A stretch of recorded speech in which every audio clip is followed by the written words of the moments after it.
The bank manager stared at the screen, then at me, then back at the screen again, like the numbers might rearrange themselves if he blinked hard enough. His voice dropped to a whisper. "This account hasn't been empty. It's been growing."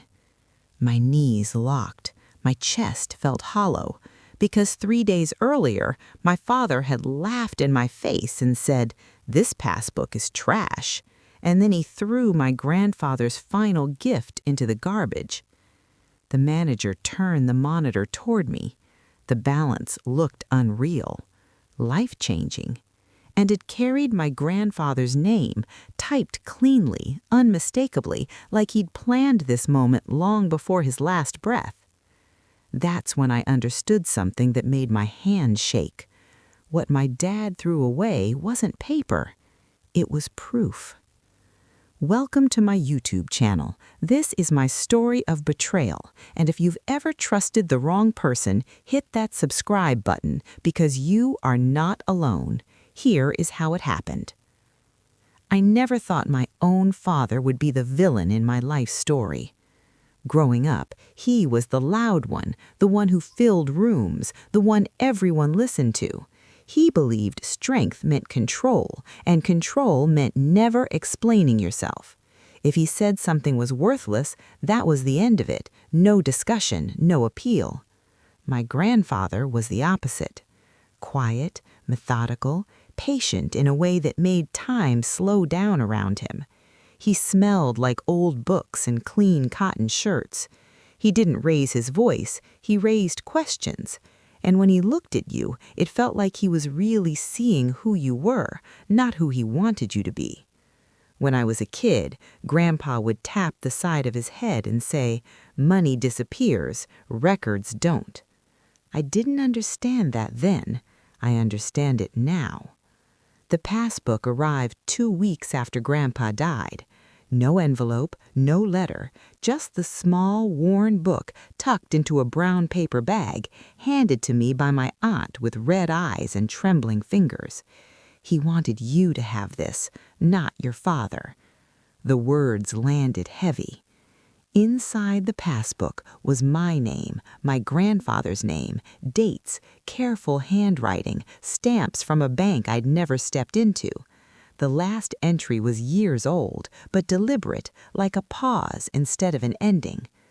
I brought it home, heart racing, not because I thought it was worth money, but because it was him, a piece of his order, his intention. My father noticed it immediately. "What's that?" he asked, already reaching for it. I hesitated. That was my mistake. He flipped through the pages, scoffed, and shook his head. "Banks don't even use these anymore. This is outdated nonsense." I tried to speak, tried to explain what my aunt said, tried to say Grandpa wanted it to me. My father didn't look at me. He looked at the trash can. "This passbook is trash," he said casually, and tossed it away like a grocery receipt. Something cracked in me right then, not loudly, not dramatically, quietly, permanently. I stood there frozen while he walked off, already done with the moment. To him, it was nothing. To me, it felt like watching my grandfather die a second time, this time erased, dismissed, invalidated. That night, I couldn't sleep. I kept hearing Grandpa's voice. Records don't. So at 6:42 a.m., before my father woke up, I took the trash bag out of the bin and spread its contents on the kitchen floor. Coffee grounds, eggshells, paper towels. And there it was, the passbook. Stained, crumpled, still legible. My hands shook as I smoothed the pages flat. Here's the part that still gives me chills. I almost didn't go to the bank, because deep down I was afraid my dad was right, afraid I'd walk in, get laughed at, and prove that Grandpa, my quiet, careful Grandpa, had made a pointless mistake. But I remembered something else he used to say. Courage isn't loud, it just shows up. So I showed up. The bank was old, stone walls, brass handles polished by decades of hands, the kind of place that still smelled like paper and time. The teller looked confused when I slid the passbook across the counter. She called the manager. The manager frowned, then typed, then stopped typing. That's when his posture changed. That's when he asked me to sit down. And that's when my entire understanding of my family, my father, my grandfather, myself, began to unravel. I was reading comments on my YouTube videos the other day, and I realized I wasn't the only one who had trusted someone simply because they were family, only to find out blood doesn't always mean loyalty. The manager cleared his throat. "Before I continue," he said carefully, "I need to ask you something." I leaned forward, heart pounding. "Did anyone else in your family know about this account?" I thought of my father, the trash can, the certainty in his voice, and I whispered, "No." The manager nodded slowly. Then he said the sentence that changed everything. But before he could finish, the office door opened, and someone I never expected to see stepped inside. Would you like me to continue to the next part with 1,200 words? Part 2. The Unexpected Witness. The office door opened with a soft click. I turned instinctively, half expecting a security guard, half expecting my imagination to calm down and prove I was overreacting. Instead, my aunt stepped in. The same aunt who handed me the passbook, the same aunt who warned me, "Not your father." She froze when she saw me. The manager straightened. "Ma'am, I didn't realize you were accompanying." "I wasn't," she said quickly, eyes locked on mine. "I was here for something else, but when I heard the name, I knew." The room felt smaller, like the walls had leaned in to listen. My aunt pulled out a chair without being asked and sat beside me. Her hand found mine under the desk, cold, shaking. The manager exhaled slowly. "Then this may actually help." He turned the screen toward both of us. And that's when I saw it clearly for the first time. Not just the balance, but the pattern. Deposits, withdrawals, interest compounding quietly, year after year. No flashy movements, no risk, just discipline, patience, intent. This account, the manager said carefully, was structured to be invisible. "Invisible?" I echoed. He nodded. "Your grandfather came to us after a family dispute. He said he didn't want money to change relationships. He wanted it to outlast them." My aunt closed her eyes. So there it was. Confirmation. This wasn't an accident. This wasn't sentimentality. This was strategy. The manager continued. He asked that no statements be mailed, no digital access created, only physical records, only in-person verification. My mind snapped back to my father's voice. Banks don't even use these anymore. Except this one did, on purpose. "Why me?" I asked, my voice barely holding together. "Why not give it directly to me while he was alive?" My aunt answered before the manager could. "Because your father watched everything," she said softly. "Your grandfather knew if he gave it to you openly, it wouldn't stay yours." The words stung because they felt true. Growing up, money in our house never belonged to anyone individually. It flowed upward toward my father. Decisions were his, access was his, gratitude was expected, not optional. The manager tapped the screen again. "There's more." He scrolled. And that's when I noticed something that made my stomach drop. Withdrawals. Not many, but enough. Recent enough to matter. I looked at my aunt. She looked at me. The manager said, "These withdrawals were made after your grandfather's death." The room went silent. My heart started racing for a completely different reason now. That's not possible, I said. I didn't even know the account existed until now, the manager finished, which means someone else did. He pulled out a file folder and slid it across the desk. Authorization documents, signatures, old ones, new ones. My grandfather's handwriting was unmistakable, slow, deliberate, almost artistic. The other signature, sharp, confident, heavy pressure. I recognized it instantly. My father. I felt something hot rise in my chest, not anger yet, but disbelief so strong it felt like vertigo. He told us, the manager said carefully, that he was acting on verbal instruction from your grandfather, that he was helping manage affairs. My aunt let out a bitter laugh. Manage affairs, she repeated. That's what he called it when he sold. The office door opened with a soft click. I turned instinctively, half expecting a security guard, half expecting my imagination to calm down and prove I was overreacting. Instead, my aunt stepped inside. The same aunt who handed me the passbook, the same aunt who warned me, not your father. She froze when she saw me. The manager straightened. "Ma'am, I didn't realize you were accompanying—" "I wasn't," she said quickly, eyes locked on mine. "I was here for something else, but when I heard the name, I knew." The room felt smaller, like the walls had leaned in to listen. My aunt pulled out a chair without being asked and sat beside me.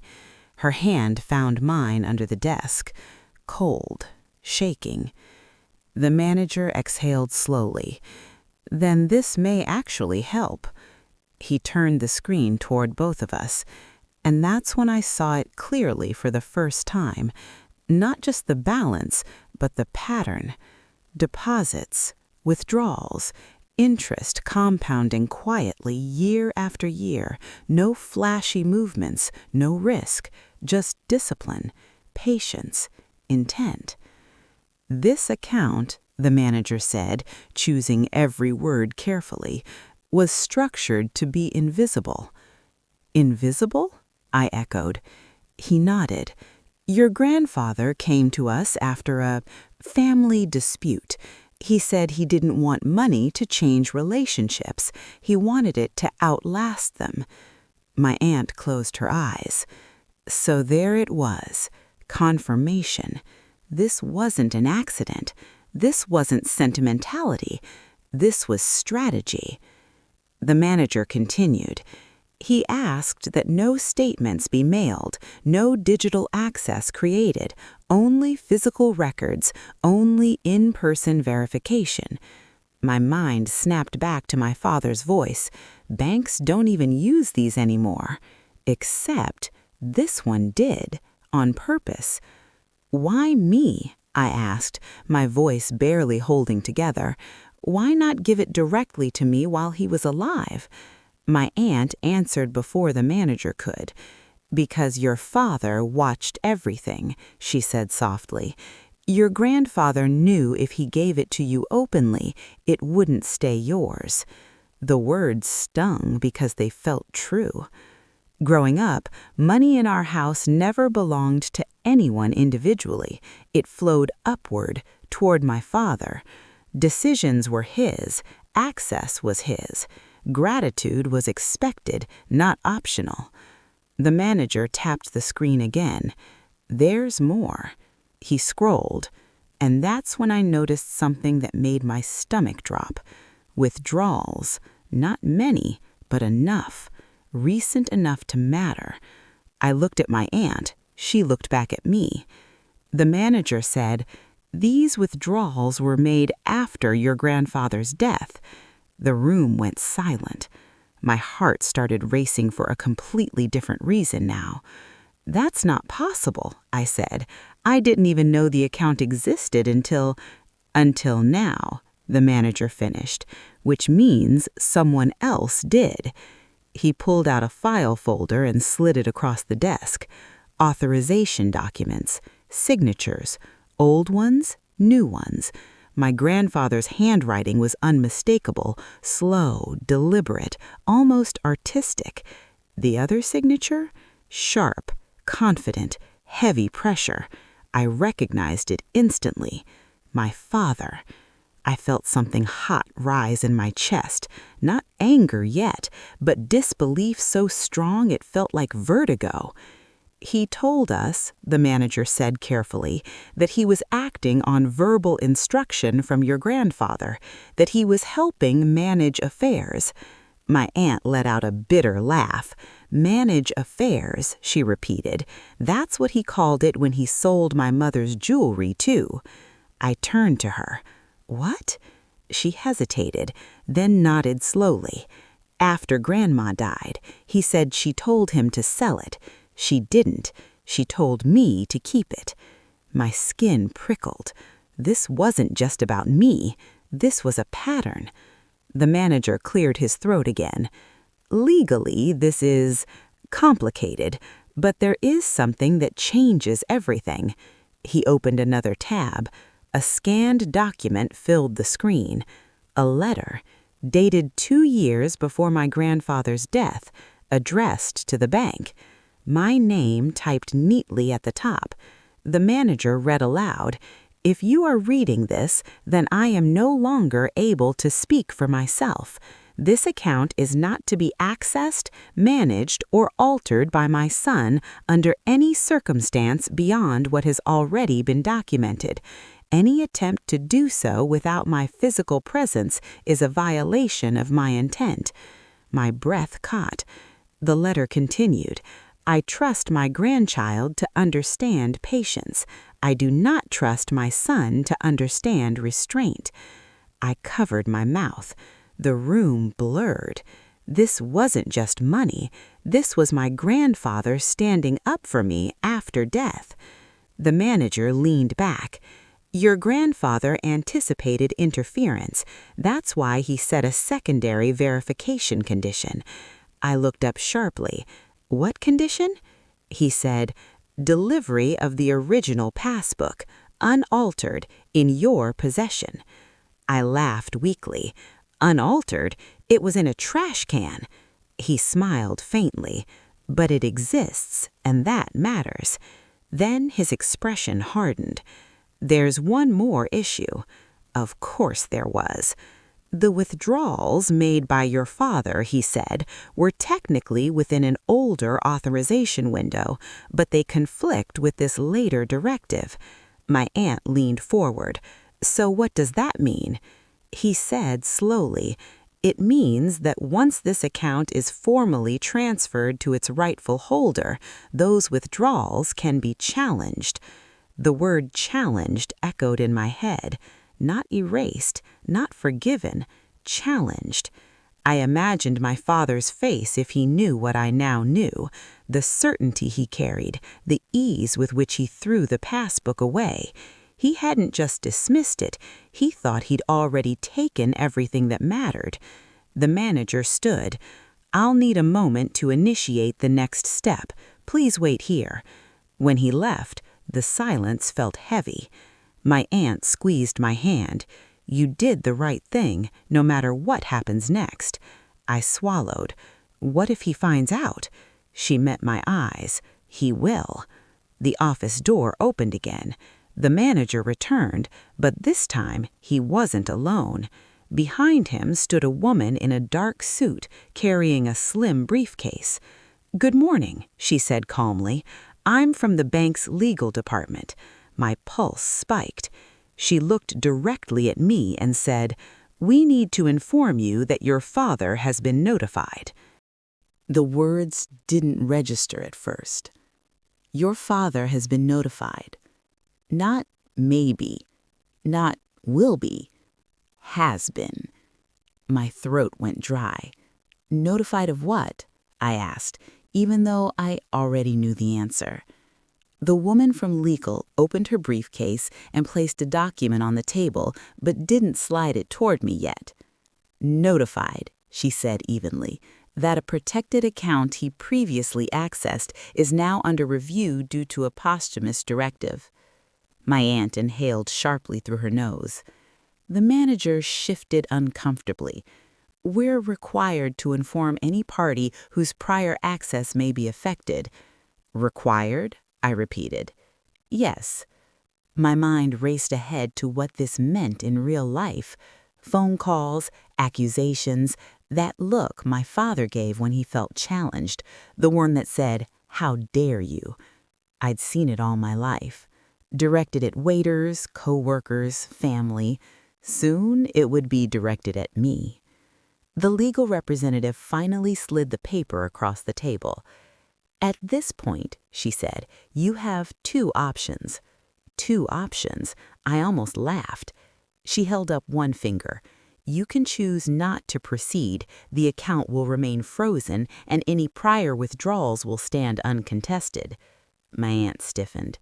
The woman raised a second finger. "Or you can assert beneficiary control, which will trigger a formal review of all activity, including your father's." "And what happens then?" I asked. She didn't sugarcoat it. "Then this becomes adversarial." The words settled between us like a storm cloud. I thought of my grandfather's letter. "I do not trust my son to understand restraint." I looked at my aunt. She didn't nod. She didn't push. She just waited, because this decision had to be mine. I imagined walking away, keeping the peace, avoiding the fight, letting my father believe he'd been right all along, that the passbook was trash and Grandpa was sentimental and wrong. But then I imagined Grandpa at that kitchen table years ago, writing letters he hoped would never be read, preparing for conflict he knew might come. He'd done the hard part already. All I had to do was not undo it. "I want to proceed," I said. The woman nodded once. No reaction, just professionalism. "Then you should be aware," she said, "that your father may attempt to contact you directly or appear here."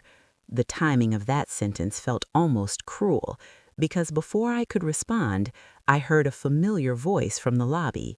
Loud, confident, annoyed. "I don't care what department you're from. I've been banking here longer than you've been alive." My aunt's hand tightened around mine. The manager stood abruptly. "He's early." The woman closed her briefcase. Or he suspected. The door swung open, and there he was. My father looked exactly like he always did when he thought he was in control. Suit jacket unbuttoned, jaw set, that half smile that wasn't friendly, it was victorious.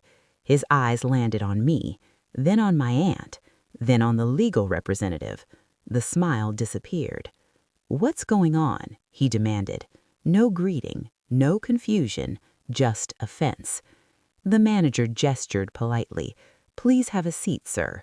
My father didn't sit. Instead, he pointed at me. "Why is she here?"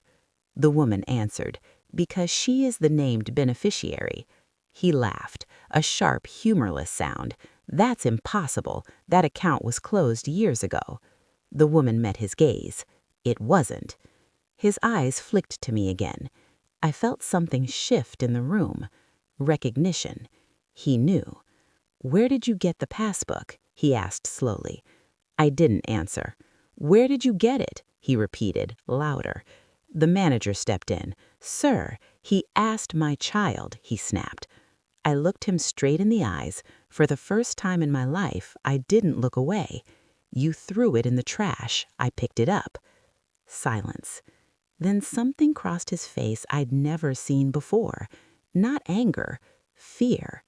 He recovered quickly, too quickly. "That thing was worthless," he scoffed. "You wasted their time." The legal representative spoke calmly. "The account currently reflects a balance that suggests otherwise." He turned to her sharply. "And how much is that?" She paused. "That information will be disclosed to the beneficiary after verification." He slammed his hand on the table. "This is ridiculous. My father trusted me. I handled everything." My aunt finally spoke. "No," she said, "you took everything." He spun toward her. "Stay out of this." She didn't flinch. "You said that when you sold Mom's jewelry, too." The room held its breath. "What jewelry?" I asked quietly. My father's head snapped back to me. That's none of your business. It became my business when you decided what Grandpa left me was trash. The legal representative stood. Sir, if you continue to raise your voice, we'll have to ask you to leave. He laughed again, but this time it sounded hollow. You think you can just rewrite history? He said to me. You think a piece of paper changes anything? I thought of Grandpa's words. Records don't. I said carefully, you were counting on me never checking. That landed. Hard. He stared at me like he was seeing a stranger, and maybe he was. The manager cleared his throat. We'll now proceed with identity verification. He leaned forward. You can't lock me out. The woman replied, we already have. The color drained from his face. What? As of 10 minutes ago, all access has been suspended pending review. He looked around the room, searching for an ally. There were none. You did this to me, he said quietly, not shouting now, not posturing, accusing. I nodded. Yes, I said. I did. For a moment, I thought he might say something that mattered, an apology, an explanation. Instead, he straightened his jacket. This isn't over, he said. Then he turned and walked out. The door closed behind him with a soft final click. My hands were shaking. The manager exhaled like he'd been holding his breath for years. The legal representative sat back down. That went as expected. I looked at the door. It feels like I just crossed a line I can't uncross. My aunt squeezed my hand. Some lines only exist to be crossed. The woman opened her briefcase again. Now, there's something else you need to see. She pulled out a document marked confidential. This, she continued, is where the real problem begins. The word confidential sat on the folder like a warning. Not dramatic, not threatening, just final. The legal representative didn't rush. She waited until I was looking directly at it, until I was fully present for whatever was coming next. This document, she said, was not meant to be opened lightly. My aunt frowned. What does that mean? It means, the woman replied, your father never saw this, and he was never meant to. That alone made my pulse jump. She opened the folder. Inside was a multi-page agreement, yellowed slightly with age. My grandfather's signature appeared at the bottom of each page, steady and unmistakable. But what caught my attention wasn't the signature, it was the heading, Conditional Inheritance Clause. I looked up. Conditional? The manager nodded. Your grandfather believed money should teach something, not just be received. That sounded exactly like him. The legal representative turned the first page toward me. Your grandfather structured the account so it could only be fully released under specific circumstances. My chest tightened. What circumstances? She didn't answer immediately. Instead, she read, this account shall be transferred to my grandchild only upon verification that they sought it independently, without coercion, instruction, or guidance from my son. I blinked. Wait, so if my father had helped me? The account would have remained locked, she finished. A chill ran through me. If my father hadn't thrown the passbook away, if he'd pretended to support me, if he'd walked me into the bank himself, I would have lost everything. My aunt whispered, he protected you. I nodded, unable to speak. The legal representative continued, furthermore, any attempt by my son to access, redirect, or diminish this account after my death will activate a secondary clause. The manager leaned forward slightly. This is the part that complicates things. She flipped the page, and my heart dropped. In the event of unauthorized access, all disputed funds shall be subject to reversal, and ownership of the remaining balance shall be accelerated to the beneficiary. Accelerated? I asked. Yes, the manager said. Immediate release. I looked up sharply. So, because my father made withdrawals, the account no longer follows the original timeline, the legal representative confirmed. Your grandfather anticipated interference and designed consequences. My mind reeled. This wasn't just foresight. This was containment. My grandfather hadn't just planned for his death, he'd planned for betrayal. But the woman didn't close the folder. She turned one more page. There's an additional condition, she said, one your father never discovered. I felt a knot form in my stomach. What condition? She slid the page closer. Before final disbursement, the beneficiary must be informed of all attempted diversions, including identities, dates, and amounts. I stared at the page. Informed? I repeated. Yes, she said, your grandfather wanted transparency. He believed the truth should be known, even if it hurts. My aunt swallowed. So she has to see everything he took? Everything he attempted to take, the woman corrected. The manager added quietly, including transactions that were denied. My breath caught. Denied? There were more attempts? I asked. The woman nodded. Many more. She reached into her briefcase again and pulled out a printed transaction log. It was thick. Too thick. She placed it in front of me. Take your time, she said. I didn't want to, but I did. Dates blurred together as I scanned the pages. Amounts varied, some small, some massive, some labeled emergency, others temporary. Each one carried the same authorization code, my father's. Then I saw something that made my vision blur. A date from 3 years ago, a note attached. Intended transfer, denied. I pointed. What's that? The manager sighed. That was an attempt to close the account entirely. My hands went cold. He tried to drain it? I whispered. Yes, the legal representative said, shortly after your grandfather was hospitalized. I remembered that time. My father had been unusually stressed, snapping more than usual, disappearing for hours. I thought it was grief. It wasn't. It was frustration. Why was it denied? I asked. The woman tapped the page.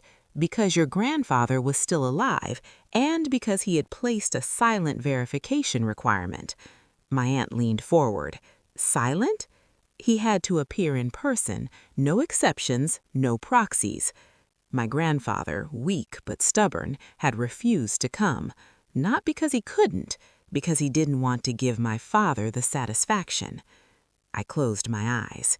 Even at his weakest, he'd held the line. The legal representative gathered the papers. There's one final step, she said. My heart sank. Of course there is. She met my gaze. We need your formal statement. About what? About your father. The words felt heavy. This isn't criminal, not yet, but it is civil. Your testimony determines whether the disputed funds are reversed or whether they're written off. Written off. Gone. I thought of my father's voice. You did this. I thought of my grandfather's letter. I do not trust my son to understand restraint. I straightened. What do you need to know? I asked. The woman opened a recorder. Tell us, gently, about the day he threw the passbook away. I took a breath and began. I told them everything. The dismissal, the laughter, the trash can. I told them how small I'd felt and how certain he'd been. When I finished, the room was silent. The legal representative turned off the recorder. That will be sufficient. The manager stood. We'll proceed with the reversal process. Reversal. I exhaled shakily. So it's over? I asked. My aunt shook her head slowly. No, she said. Not yet. The woman closed her briefcase. Your father has one remaining option.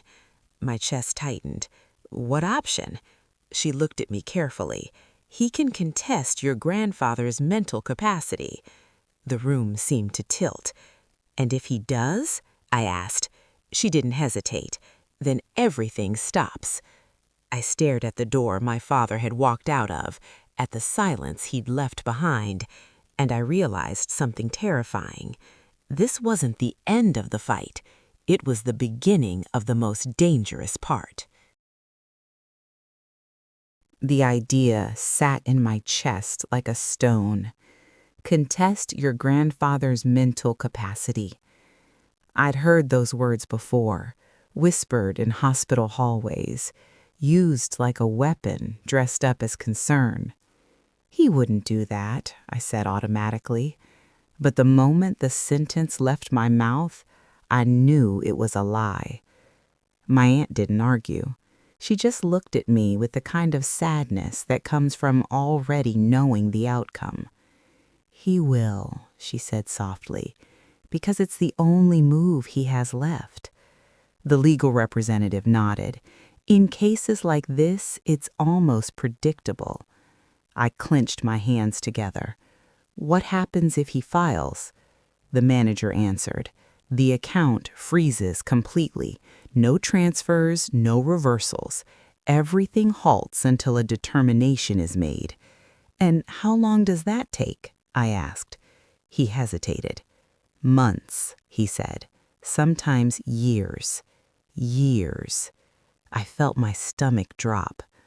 My grandfather hadn't built this quietly for decades just for it to be locked away in paperwork because my father refused to lose. "What would he need to prove?" I asked. The legal representative sat down again, her tone shifting from explanatory to serious. "He would need to establish that your grandfather lacked decision-making capacity at the time the directives were signed." "And could he?" I asked. She paused. "That depends on what evidence exists." My aunt inhaled sharply. "Medical records." "Yes," the woman confirmed. "Doctor's notes, cognitive assessments, statements from caregivers." I thought back to my grandfather's last year. He'd been slow, yes, tired, physically weaker, but his mind? Sharp. He corrected my grammar, beat me at chess, remembered dates I forgot. "He was lucid," I said firmly. "Always." The woman met my gaze. "That will matter, but your father will argue otherwise." "Of course he would." The manager checked his watch. "We should prepare you." "For what?" I asked. "For contact," he said. "Once he realizes this is his last leverage, he'll reach out." I laughed bitterly. He already did. They all looked at me. I pulled out my phone. 7 missed calls, 3 voicemails, all from him. My aunt's jaw tightened. "Don't listen to them yet." But I already was. Not with my ears, with my memory. Growing up, my father didn't yell often. He didn't need to. He used disappointment like a blade, silence like punishment, approval like currency. When he wanted something, he didn't demand it, he reframed it. "This is for the family. You don't understand how the world works yet. Trust me." And for most of my life, I had. Until now. The legal representative stood. "You should go home. We'll notify you immediately if he files a contest." As we walked out of the bank, the sky felt heavier than before. Clouds pressed low, like the world was holding its breath. In the car, my aunt didn't turn the radio on. "Are you scared?" she asked quietly. "Yes," I admitted. She nodded. "Good, that means you care." I stared out the window. "What if he wins?" She didn't answer right away. Then she said, "Then at least the truth is on record." That didn't comfort me. Not yet. I didn't go home. I went somewhere else. Somewhere I hadn't been since the funeral. My grandfather's house. It still smelled like him. Wood polish, old paper, faint traces of tea. I stood in the living room, surrounded by a lifetime of quiet decisions. I sat at his desk, opened the top drawer, and that's when I found it. A thin notebook, tucked beneath tax papers and old envelopes, my name written on the cover. My breath caught. Inside were entries, dated, organized, not emotional, not rambling, methodical. He'd written about my father, about money, about control, about fear disguised as authority. One line made my chest tighten. If he challenges my mind, let the record speak where I no longer can. My hands trembled. This wasn't just a diary. This was evidence. I flipped through the pages. Doctor's visits, dates, names, notes about conversations that proved awareness, intention, clarity, chess games, current events, financial reasoning. He had documented himself to protect me. I sat there for a long time, the house silent around me. Then my phone rang. My father. This time I answered. "What do you want?" I asked. His voice was calm, too calm. "We need to talk," he said. "You've made a mistake." I closed my eyes. "No," I said. "I corrected one." He sighed. "You don't know what you're doing." "I know exactly what I'm doing, and I know what you're about to do next." Silence. Then, carefully, "You don't want this to get ugly." I thought of the notebook in my hands. "I think," I said slowly, "it already is." He hung up. That night, I scanned every page of my grandfather's notebook, saved backups, multiple copies. When I finally lay down to sleep, I didn't feel peace, but I felt ready, because now, if my father tried his last move, he wouldn't be fighting silence. He'd be fighting my grandfather's voice, and tomorrow I'd find out if he dared to try. The call came at 9:14 a.m., not from my father, from the bank. I knew what it meant before I even answered. "Good morning," the manager said, his voice careful. "I wanted to inform you as soon as possible." My chest tightened. He filed. "Yes," he confirmed. "Your father has formally contested your grandfather's mental capacity." There it was. The last move. The nuclear option. I sat down hard on the edge of the bed, the phone pressed to my ear as if holding it tighter could change the words. "When?" I asked. "An hour ago." Of course he hadn't waited. Of course he hadn't hesitated. The manager continued. "As of now, the account is frozen pending review." I closed my eyes. "And the reversal?" I asked. Paused. The word hit harder than I expected. Paused meant uncertainty. Paused meant delay. Paused meant my father buying time. However, the manager added, the existence of supplementary documentation could significantly affect the outcome. My fingers tightened around the phone. "I have documentation," I said. "Extensive." There was a pause on the other end. "That's good to hear," he replied. "Our legal team will contact you shortly." When the call ended, the room felt unnaturally quiet, like the moment before a storm breaks. An hour later, the legal representative arrived at my aunt's house. She didn't waste time. "He's claiming cognitive decline," she said, opening her laptop, "specifically in the final 3 years of your grandfather's life." I slid the notebook across the table. "Then he's lying," I said, "and I can prove it." She opened it carefully, read, flipped pages. Her expression changed, not to surprise, but to something closer to respect. "This," she said slowly, "is extraordinarily thorough." My aunt exhaled for the first time all morning. He knew this would happen. The woman nodded. Your grandfather created a contemporaneous record, dates, reasoning, corroborating details. This directly counters a capacity challenge. But will it be enough? I asked. She met my eyes. It gives us leverage. Leverage. Another word I'd learned to fear. By afternoon, the messages started, from relatives I hadn't heard from in years. Your father is devastated. Why are you doing this? Family matters should stay private. I didn't reply. Then came the voicemail. My father's voice, controlled, deliberate, almost gentle.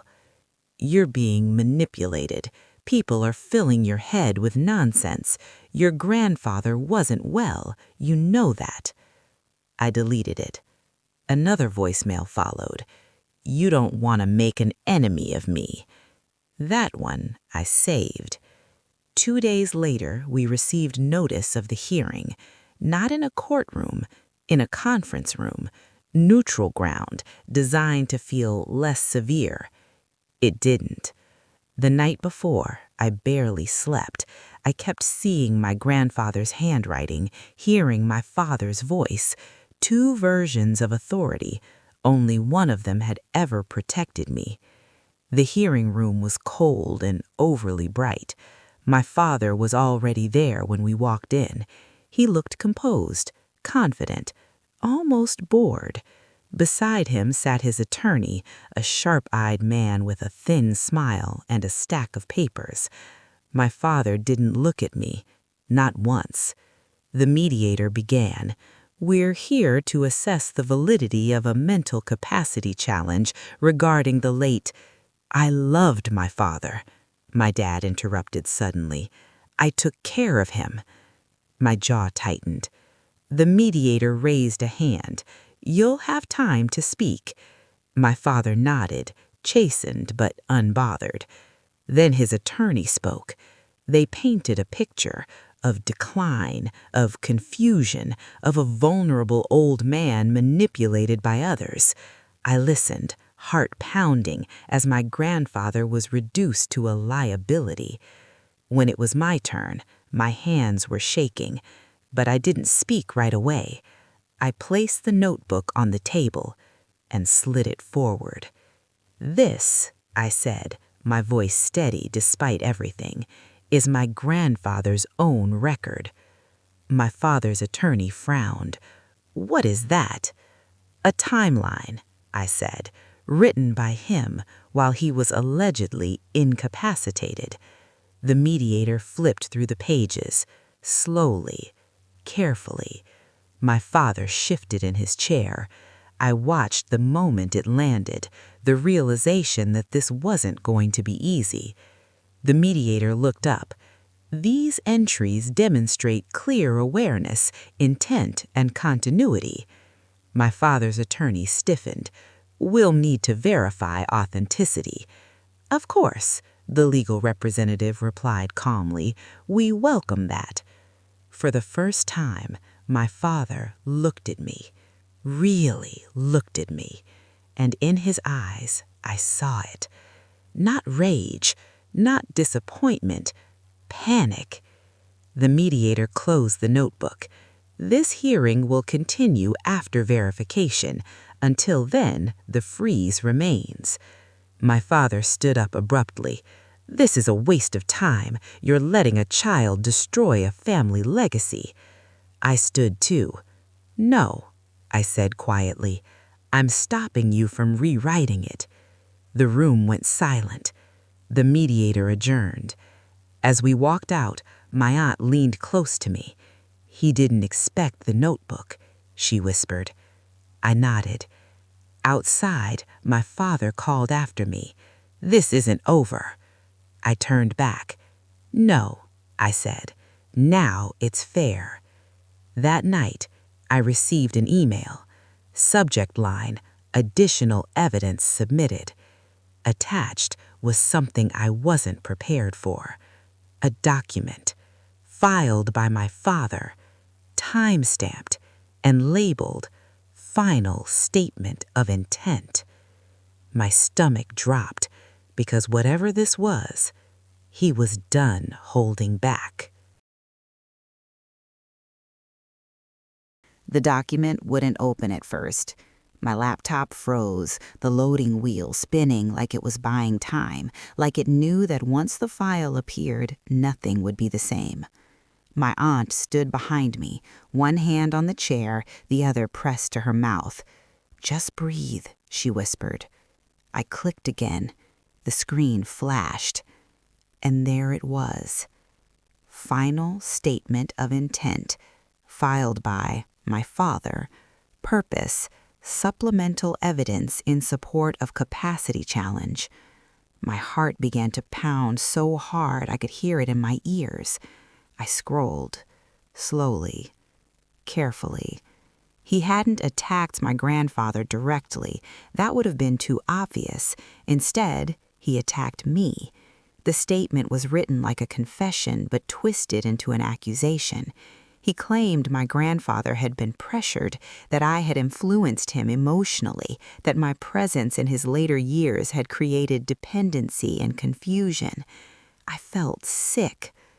"He's saying you manipulated him," my aunt said quietly.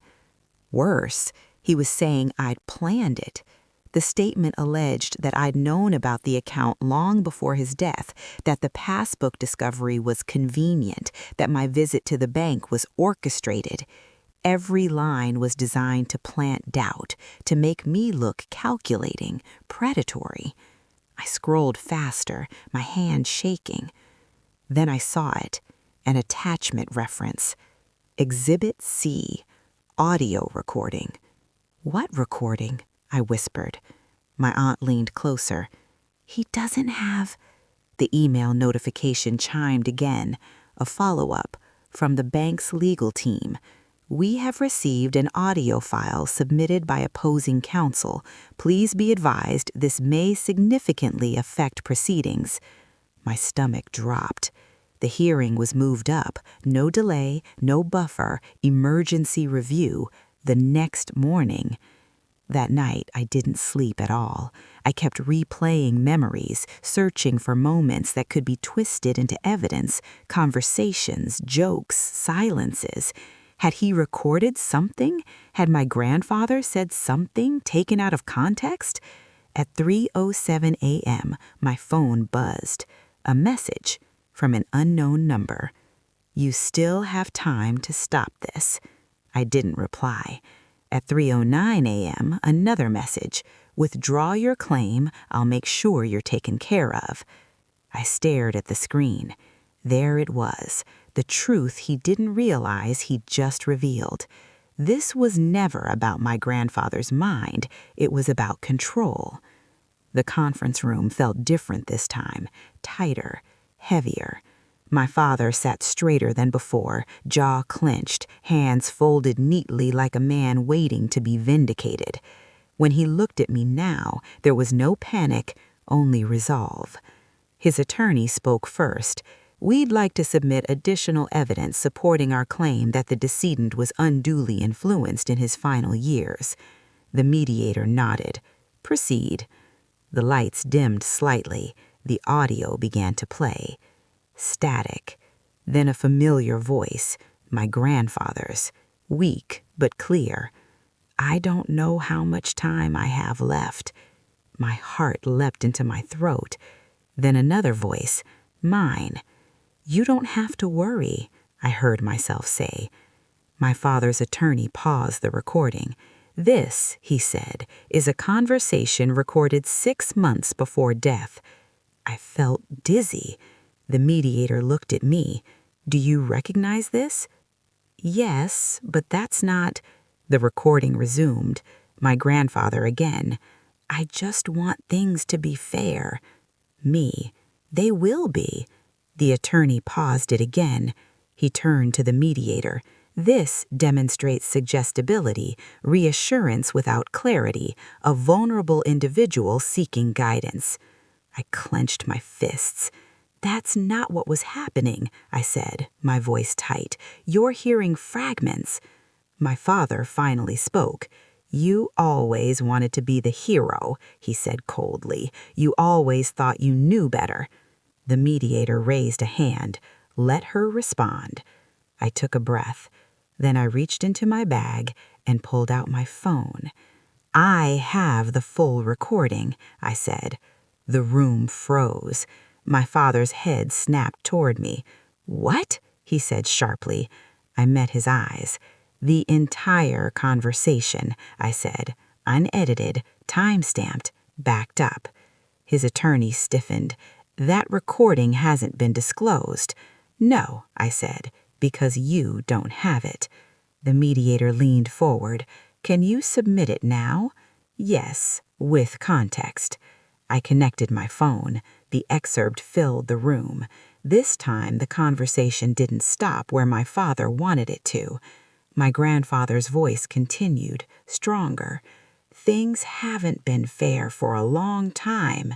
Me: "Do you want me to help you talk to him?" My grandfather: "No, I've already decided." A pause, then the line that changed everything. "I'm not confused. I'm just done being controlled." The silence afterwards was absolute. No one spoke. The mediator let the recording play to the end. When it finished, she sat back slowly. "That," she said carefully, "does not indicate cognitive impairment."